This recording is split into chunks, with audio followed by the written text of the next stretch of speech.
দৰ্শকৰ বাবে এটি সুখবৰ লৈ আহিছো পেনশনৰ বাবে এতিয়া অপেক্ষা কৰিব নালাগে 60 বছৰ বয়সলৈকে কিয়নো 40 বছৰ বয়সৰ পৰা এতিয়া আপোনালোকে লাভ কৰিব পাৰিব পেনশন আৰু এয়া হৈছে বৃহৎ আঁচনি সৰল পেনশন যোজনা বিস্তৃতভাৱে জনাইছো কেনেদৰে লাভ কৰিব এই আঁচনি পেনশনৰ বাবে এতিয়া অপেক্ষা কৰিব নালাগে 60 বছৰ বয়সলৈকে টাইমেটৰ দৰ্শকসকলক জনাইছে গুৰুত্বপূৰ্ণ খবৰ 40 বছৰ বয়সৰ পৰা এতিয়া লাভ কৰিব পাৰিব প্ৰতি মাহে পেনশন আৰু এয়া বৃহৎ আঁচনি হৈছে সৰল পেনশন যোজনা সৰল পেনশন যোজনা এই আঁচনিৰ জৰিয়তে আপুনি 40 বছৰ বয়সতে লাভ কৰিব পাৰিব প্ৰতি মাহে পেনশন আপুনি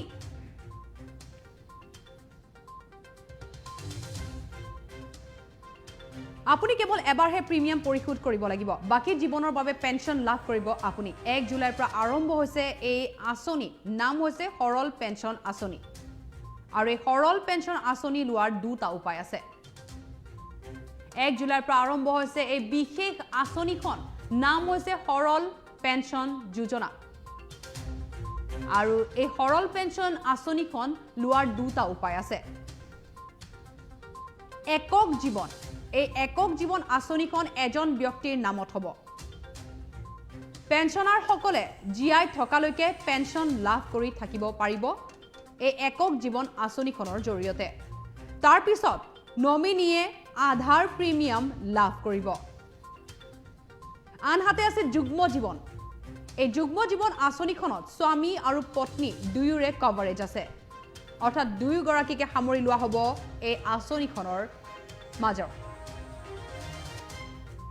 ইয়াত যি দীঘলীয়া সময়ৰ বাবে জিয়াই থাকে তেওঁ পেনশন লাভ কৰিব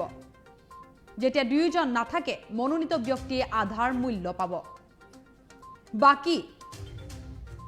বাকি কৰোতাজনে আঁচনিখন লোৱাৰ লগে লগে তেওঁৰ পেনশন আৰম্ভ কৰিব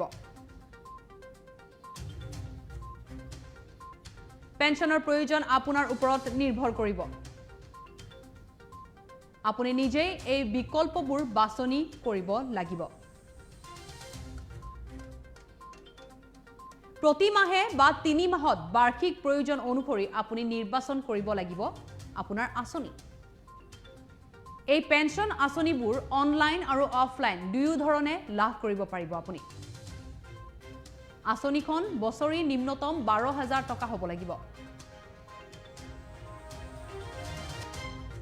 সৰ্বাধিক বিনিয়োগৰ কোনো সীমা নাই এই আঁচনিখনত